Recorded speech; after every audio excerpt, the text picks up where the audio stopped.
আসসালামু আলাইকুম রহমতুল্লাহ। প্রিয় শিক্ষার্থী বন্ধুরা, আশা করি সবাই ভালো আছো। আজকে তোমাদের জন্য আরও একটি নতুন ইউনিট আলোচনা শুরু করব। এটা হচ্ছে ইউনিট টু এর হিডিং আছে পাস্ট টাইম। এই ইউনিট টুটা হচ্ছে অবসর সময় নিয়ে।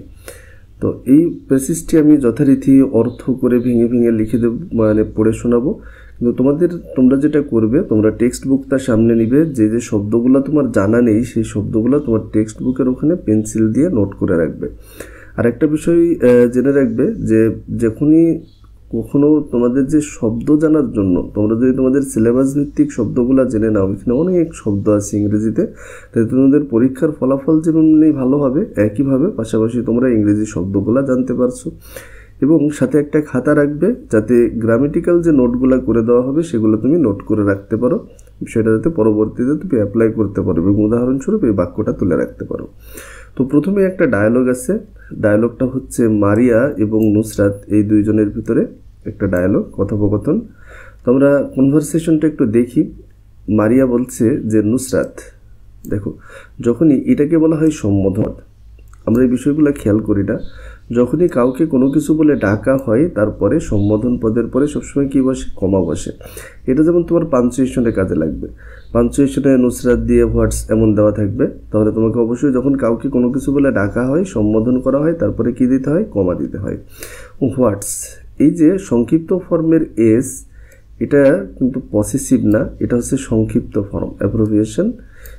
এই সংক্ষিপ্ত ফর্মে হোয়াট ইজ বোঝাতে পারে, হোয়াট ওয়াজ বোঝাতে পারে, অথবা হোয়াট হ্যাজ বোঝাতে পারে। তিনটার সংক্ষিপ্ত ফর্মেই অ্যাপোস্ট্রোফ এস যুক্ত থাকে।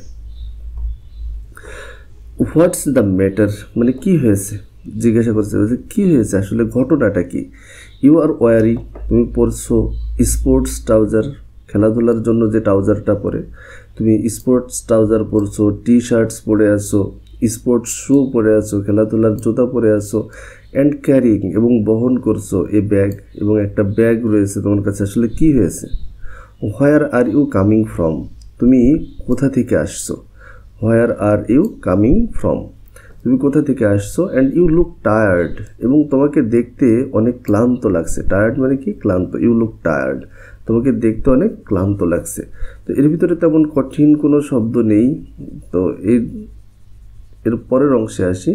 নুসরাত বলছে নট এক্স্যাক্টলি, আসলে এমন কিছুই না, মানে তুমি যেমনটা ভাবছো এমন কিছুই না মারিয়া। এখানেও দেখো, যেহেতু মারিয়া বলে ডাকা হয়েছে, কিন্তু এই সম্বোধন পদটা পরে থাকার কারণে এখানে কমাটা মারিয়ার আগে ব্যবহার করা হয়েছে। তার মানে কোনো সম্বোধন পদ যদি বাক্যের শুরুতে থাকে, আমরা সম্বোধন পদের পরে কমা ব্যবহার করব। আর কোনো সম্বোধন পদ যদি বাক্যের শেষে থাকে, তখন আমরা সম্বোধন পদের আগে কমা ব্যবহার করব। আই এম গ্রেট, এখানেও সংক্ষিপ্ত ফর্ম, এটা পসেসিভ না। আই এম গ্রেট, আমি ভালো আছি। Because I am just coming back, I am just, আমি এইমাত্র, জাস্ট কামিং ব্যাক, ফিরে আসছি। ফ্রম দ্য জিম, আমি এইমাত্র জিম থেকে ফিরে আসছি। তখন মারিয়া বলছে ডু ইউ গো, তুমি কি যাও। ডু ইউ গো, তুমি কি যাও। টু দ্য জিম রেগুলারলি, তুমি কি নিয়মিতই জিমে যাও। নুসরাত বলছে ইয়েস, হ্যাঁ আমি যাই। I do, yes I do. দেখো, এই যে আই ডু, আই হ্যাভ, এগুলাকে অনেকটা ভার্সেটাইল ইউজ বলা হয়, মানে বিভিন্ন ধরনের অর্থ প্রকাশ করে। মানে এখানে ডু মানে কিন্তু যাওয়া হবে, হ্যাঁ আমি যাই। মনে করো কেউ তোমাকে বললো হচ্ছে do you read newspaper daily, তুমি বললে ইয়েস আই ডু। এর অর্থ কেমন হবে? যে হ্যাঁ আমি পড়ি, মানে আমি করি বলতে কি, হ্যাঁ আমি তুমি যে জিনিসটা বলছো, যে জিনিসটার কথা জিজ্ঞাসা করছো, এই কাজটা আমি করি। আচ্ছা, আই গো টোয়াইস, টোয়াইস মানে হচ্ছে দুইবার। টোয়াইস মানে কি? দুইবার। টোয়াইস এ উইক, আমি এক সপ্তাহে দুইবার যাই। ইটস, আবারও সেই সংক্ষিপ্ত form. It's one of my favourite past time, এটা আমার অন্যতম প্রিয় অবসর সময়। তখন মারিয়া, দেখো এখানে বিস্ময়সূচক চিহ্ন দেওয়া হয়েছে। বিস্ময়সূচক চিহ্ন দেওয়ার পিছনে কারণটা কি? কারণ মারিয়া খুব অবাক হচ্ছে। হ্যাঁ, জিমে যাওয়া কারোর ফেভারিট পাস্ট টাইম হতে পারে। তো বলছে গোয়িং টু জিম। আচ্ছা, এই যে বাক্যটার দিকে খেয়াল করো, গোয়িং টু জিম ইজ, তারপরে ভার্ব শুরু হয়েছে। তো যখনই কোনো বাক্যের সাবজেক্টে ভার্ব প্লাস আইএনজি থাকে, তখন এই ভার্ব প্লাস আইএনজিকে বলা হয় জিরান্ড। এই ভার্ব প্লাস আইএনজিকে কি বলা হয়? জিরান্ড। জিরান্ড মানে কি? জিরান্ড হচ্ছে আর জিরান্ড টু প্লাস ভার্ব অনেক সময় বাক্যের সাবজেক্ট হতে পারে, সেটাকে বলা হয় ইনফিনিটিভ। এগুলো সর্বদাই সিঙ্গুলার থাকে, এরপরের ভার্বটাও সিঙ্গুলার ব্যবহার করতে হয়। তাহলে গোয়িং টু জিম, এখানে অর্থ রাখতে হবে সোজাসুজি, মানে জিমে যাওয়া, শেষের থেকে বলতে হবে going to gym, going to the gym মানে কি জিমে যাওয়া। Is your favourite pass time, মানে সে আবারও অবাক হয়েছে, এটা তোমার প্রিয় অবসর সময়। ইউ মেক মি লাভ, আচ্ছা এই যে বাক্যটা ইউ মেক মি লাভ, আচ্ছা তোমাদের ভিতরে কে বলতে পারবে যে এই যে এখানে মেক শব্দটা আছে, মেক শব্দটা হচ্ছে একটা ভার্ব, লাভ আর একটা ভার্ব, তাহলে এখানে দুইটা ভার্ব একটা বাক্যে দুইটাই প্রেজেন্ট ফর্ম কিভাবে সম্ভব? এইটা আজকে তোমাদের জন্য প্রশ্ন থাকলো। তোমরা যে যে পারো এই ব্যবহারটা তারা কমেন্টে জানাবে যে আমি এই ব্যবহারটা এই কারণে হয়েছে, আর যারা পারো না বা যারা জানো না তারা কমেন্ট করে জানিও যে এটা তোমরা শিখতে চাও কিনা, যে কখন এই ভার্বটা এবং দুইটা ভার্ব থাকে বাক্যে। এখানে মি, তারপরে আমরা জানি যে একটা বাক্যে একটাই ভার্ব থাকে, পরের ভার্বটাকে নষ্ট করতে হয়, মানে ইনফিনিটিভ, জিরান্ড বা পার্টিসিপল আকারে ব্যবহার করতে হয়। তাহলে এখানে দুইটা ভার্ব কেন ব্যবহার হলো, বা এগুলো তোমাদের অন্যান্য জায়গায় তুমি ব্যবহার কখন করতে পারবা, এই বিষয়গুলো তোমরা জানো কিনা। নুসরাত বলছে যে হোয়াই নট, কেন নয়। আই লাইক, আমি পছন্দ করি স্পোর্টস, খেলাধুলা।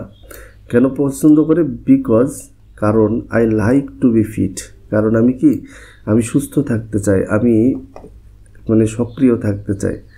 তো I am not a lazy person, I am not, আমি নই, এ লেজি পারসন, একজন অলস ব্যক্তি। লাইক ইউ, এখানে লাইকটা কিন্তু প্রিপোজিশন। লাইক যখন প্রিপোজিশন হিসেবে ব্যবহার হয় তখন তার অর্থ হয় মতো, আমি তোমার মতো এত অলস ব্যক্তি না। মারিয়া বলছে হোয়াট ডু ইউ ডু দেয়ার, তুমি সেখানে কি করো? নুসরাত বলছে যে আই ডু ইয়োগা, আমি ইয়োগা করি, ইয়োগা এক ধরনের ব্যায়াম। তো মারিয়া বলছে ডোন্ট ইউ হ্যাভ, তোমার কি নেই এনি আদার পাস টাইম, আর অন্য কোনো অবসর সময় কি তুমি কাটাও না? নুসরাত বলছে কাটাই, ইয়েস, হ্যাঁ, আই হ্যাভ, আমার আছে। তোমরা দেখো যখন তোমরা কোনো ডায়লগ লেখো তখন ডায়লগের ভিতরে তোমরা এই ধরনের শব্দগুলো, ওয়ার্ডগুলো ইউজ করতে পারো, এতে ডায়লগের মান আরও বেশি সুন্দর হয়। আই লাইক, আমি পছন্দ করি। একটু আগে যেটা বলছিলাম, একটা ভার্ব থাকলে অন্য ভার্বটা নষ্ট করা হয়, মানে জিরান্ড, ইনফিনিটিভ বা পার্টিসিপল ব্যবহার করা হয়। তাহলে এখানে বলা হচ্ছে প্লেয়িং চেস, দেখো প্লে ব্যবহার করা হয়নি, আই লাইক প্লে চেস বলা হয়নি, কি বলা হয়েছে? Playing chess. পেইন্টিং, পেইন্ট বলা হয়নি, পেইন্টিং। অ্যান্ড রিড বলা হয়নি, কি বলা হয়েছে? রিডিং, এটাই স্বাভাবিক ব্যবহার। রিডিং বুকস, বই পড়া। কখন? হোয়েন আই এম ফ্রি, যখন আমি কি হই, মুক্ত হই, যখন আমি অবসর থাকে। আই অলসো লাইক, আমি আরও পছন্দ করি, এই অলসোটা হচ্ছে অ্যাডভার্ব, সাবজেক্ট এবং ভার্বের মাঝে অ্যাডভার্ব থাকে। আই অলসো লাইক, আমি আরও পছন্দ করি ফটোগ্রাফি, আমি ফটোগ্রাফিও পছন্দ করি। But I am yet to learn, yet, I am, এখানে এম ভার্ব আছে, দেখো টু লার্ন ব্যবহার করা হয়েছে infinitive. I am yet to learn, আমি এখনও শিখছি, ইট মানে আমার এখানে এখনও শিখতে হবে। What do you do in your pastime, তুমি তোমার অবসর সময়ে কী করো? তখন মারিয়া বলছে যে আমি কি করি, আই লাইক ওয়াচিং টিভি, আমি টিভি দেখতে পছন্দ করি। লিসেনিং টু মিউজিক, আমি মিউজিক শুনতে পছন্দ করি। রিডিং বুকস, বই পড়তে পছন্দ করি। বুকস অ্যান্ড ম্যাগাজিনস, বই এবং ম্যাগাজিন পড়তে পছন্দ করি। অ্যান্ড প্লেয়িং গেমস, এবং আমি গেম খেলতে পছন্দ করি অন দ্য কম্পিউটারে। আই ডু লাইক গার্ডেনিং, এই যে ডু ভার্বটা ব্যবহার হচ্ছে, দেখো এখানে লাইক একটা ভার্ব, ডু আর একটা ভার্ব। এই ডুটা ব্যবহার হয়েছে এখানে এই লাইককে জোর দেওয়ার জন্য, আরও ইমফেসিস করার জন্য। যদি তুমি কোনো কিছু করোই বা খুব বেশি কোনো কিছু চাও, এই ধরনের অর্থে আমরা ডুটা ব্যবহার করি। যে আই ডু গো, মানে আমি যাই, এমন অর্থ আসে। আই ডু লাইক গার্ডেনিং, আমি গার্ডেনিং তো পছন্দ করি। But we don't have sufficient space, কিন্তু আমাদের যথেষ্ট, সাফিসিয়েন্ট মানে কি, পর্যাপ্ত পরিমাণ, যথেষ্ট স্পেস, জায়গা নাই। উই ডোন্ট হ্যাভ, আমাদের নেই, সাফিসিয়েন্ট স্পেস, পর্যাপ্ত জায়গা।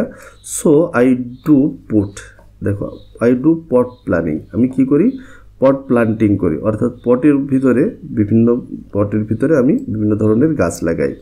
বাই দ্য ওয়ে, তো যাই হোক, আই ডোন্ট নো, আমি জানি না, মাস, অনেক, অ্যাবাউট ইয়োগা, আমি ইয়োগা সম্পর্কে অনেক কিছু জানি না। Would you please tell me, তুমি কি আমাকে বলবে, তুমি কি আমাকে বলতে পারো অ্যাবাউট ইট, এই সম্পর্কে। নুসরাত বলছে শিওর, হ্যাঁ অবশ্যই। আই উইল গিভ ইউ, আমি তোমাকে দিচ্ছি অ্যান আর্টিকেল, একটা আর্টিকেল অন ইট, এর উপরে। ইট উইল হেল্প ইউ, এটা তোমাকে সাহায্য করবে। কিসে সাহায্য করবে? Know about yoga. এর আগে একটা যে প্রশ্ন করেছিলাম এখানেও সেম ব্যবহার করা হয়েছে, এখানে হেল্প ভার্ব ব্যবহার করা হয়েছে, তারপরে নো ভার্বের 1 নাম্বার রূপ কেন, অ্যাবাউট ইয়োগা। ওকে, আচ্ছা, তাহলে এটাও তোমাদের কাছে প্রশ্ন সেম ব্যবহার। এর আগের যে প্রশ্নটা তোমাদের কাছে করছিলাম এটাও সেম ব্যবহার, যে এখানে একটা ভার্বের পরে হেল্প একটা ভার্ব রয়েছে, তো এখানে ইউ এর পরে আবার নো কেন? ইউ তো অবজেক্ট, এখানে ওখানে মি ছিল, এখানে ইউ আছে, তো ইউ এর পরে আবার নো কেন? নোয়িং না অথবা টু নো না ব্যবহার করে নো কেন ব্যবহার করা হলো? এটা তোমরা জানো কিনা অবশ্যই অবশ্যই কমেন্টের ভিতরে জানাবে। আর যদি তোমাদের জানার ইচ্ছা থাকে সেটাও জানাবে। তো অবশ্যই এই ব্যবহারটা খুব সুন্দর একটা ব্যবহার, এই বিষয়টা তোমাদের শিখিয়ে দেওয়ার চেষ্টা করব। পরবর্তী লিসনে আমরা ইয়োগা সম্পর্কে জানবো। এই যে আর্টিকেলটা নুসরাত মারিয়াকে দিয়েছে, এই আর্টিকেলটা আমরা জানার চেষ্টা করব, এটা গুরুত্বপূর্ণ, এখান থেকে তোমাদের পরীক্ষায় প্রশ্ন হয়ে থাকে। তো সেই ভিডিওটা দেখার জন্য আমন্ত্রণ জানিয়ে আজকের মতো বিদায় নিচ্ছি। আল্লাহ হাফিজ।